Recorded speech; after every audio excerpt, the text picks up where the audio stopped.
नमस्कार। इस ब्रीफिंग में शामिल होने के लिए आप सभी का धन्यवाद।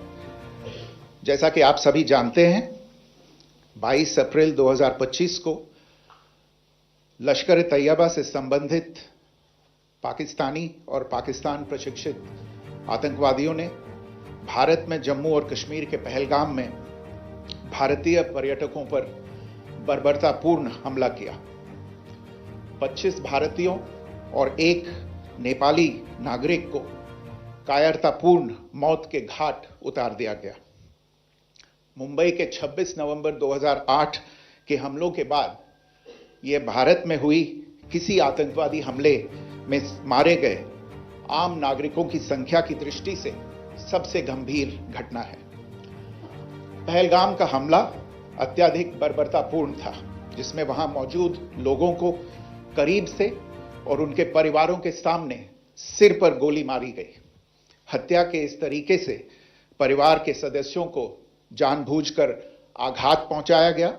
साथ ही उन्हें यह नसीहत भी दी गई कि वे वापस जाकर इस संदेश को पहुंचा दें। यह हमला स्पष्ट रूप से जम्मू और कश्मीर में बहाल हो रही सामान्य स्थिति को बाधित करने के उद्देश्य से किया गया था। चूंकि पर्यटन फिर से अर्थव्यवस्था का मुख्य आधार बन रहा था, इस हमले का मुख्य उद्देश्य इसे प्रतिकूल रूप से प्रभावित करना था। पिछले वर्ष आप सभी जानते हैं, 2.25 करोड़ से अधिक पर्यटक कश्मीर आए थे। इस हमले का मुख्य उद्देश्य इसलिए संभवतः यह था कि इस संघ राज्य क्षेत्र में विकास और प्रगति को नुकसान पहुंचाकर इसे पिछड़ा बनाए रखा जाए और पाकिस्तान से लगातार होने वाले सीमा पार आतंकवाद के लिए उपजाऊ जमीन बनाने में सहायता की जाए। हमले का यह तरीका जम्मू और कश्मीर और शेष राष्ट्र दोनों में सांप्रदायिक दंगे भड़काने के उद्देश्य से भी प्रेरित था। इसका श्रेय सरकार और भारत के सभी नागरिकों को दिया जाना चाहिए कि इन प्रयासों को विफल कर दिया गया। एक समूह ने खुद को रेजिस्टेंस फ्रंट TRF कहते हुए इस हमले की जिम्मेदारी ली है। यह समूह संयुक्त राष्ट्र द्वारा प्रतिबंधित पाकिस्तानी आतंकवादी समूह लश्कर-ए-तैयबा से जुड़ा हुआ है। यह उल्लेखनीय है कि भारत ने मई और नवंबर 2024 में संयुक्त राष्ट्र की 1267 कमेटी की सैंक्शंस मॉनिटरिंग टीम को अर्धवार्षिक रिपोर्ट प्रस्तुत की थी, जिसमें TRF के बारे में साफ इनपुट दिए गए थे। इससे पाकिस्तान स्थित आतंकवादी समूहों के लिए कवर के रूप में TRF की भूमिका सामने आई थी। इससे पहले भी दिसंबर 2023 में भारत ने इस टीम को लश्कर-ए-तैयबा और जैश-ए-मोहम्मद के बारे में सूचित किया था, जो TRF जैसे छोटे आतंकवादी समूहों के माध्यम से अपनी गतिविधियों को संचालित कर रहे हैं। इस संबंध में 25 अप्रैल को UN सिक्योरिटी काउंसिल प्रेस वक्तव्य में TRF के संदर्भ को हटाने के लिए पाकिस्तान के दबाव पर भी ध्यान दिया जाना चाहिए। पहलगाम आतंकवादी हमले की जांच से पाकिस्तान के साथ आतंकवादियों के संपर्क उजागर हुए हैं।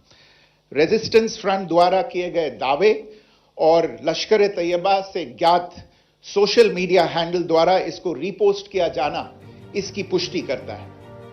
चश्मदीद गवाहों और विभिन्न जांच एजेंसियों को उपलब्ध अन्य सूचनाओं के आधार पर हमलावरों की पहचान भी हुई है। हमारी इंटेलिजेंस ने इस टीम के योजनाकारों और उनके समर्थकों की जानकारी जुटाई है। इस हमले की रूपरेखा भारत में सीमा पार आतंकवाद को अंजाम देने के पाकिस्तान के लंबे ट्रैक रिकॉर्ड से भी जुड़ी हुई है, जिसके लिखित और स्पष्ट दस्तावेज उपलब्ध हैं। पाकिस्तान दुनिया भर में आतंकवादियों के लिए एक शरण स्थल के रूप में पहचान बना चुका है। यहां अंतर्राष्ट्रीय स्तर पर प्रतिबंधित आतंकवादी सजा पाने से बचे रहते हैं। इसके अलावा पाकिस्तान ने इस मुद्दे पर विश्व और फाइनेंशियल एक्शन टास्क फोर्स जैसे अंतर्राष्ट्रीय मंचों को जानबूझकर गुमराह करने के लिए भी जाना जाता है।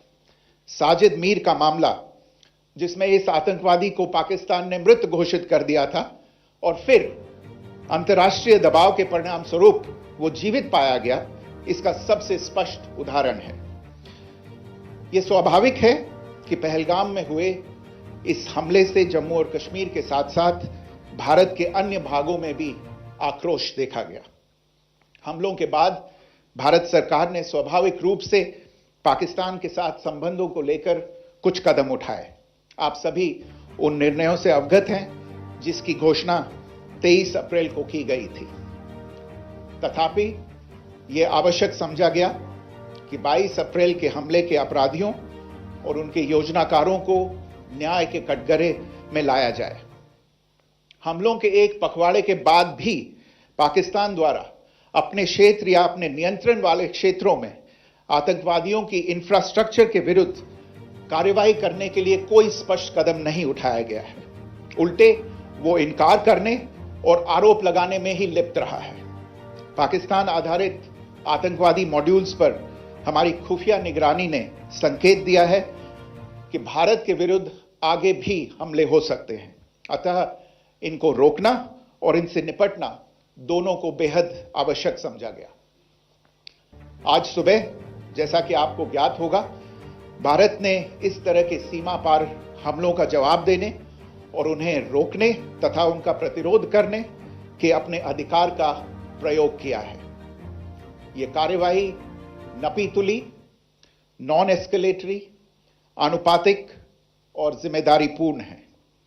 यह आतंकवाद की इंफ्रास्ट्रक्चर को समाप्त करने और भारत में भेजे जाने वाले संभावित आतंकवादियों को अक्षम बनाने पर केंद्रित है।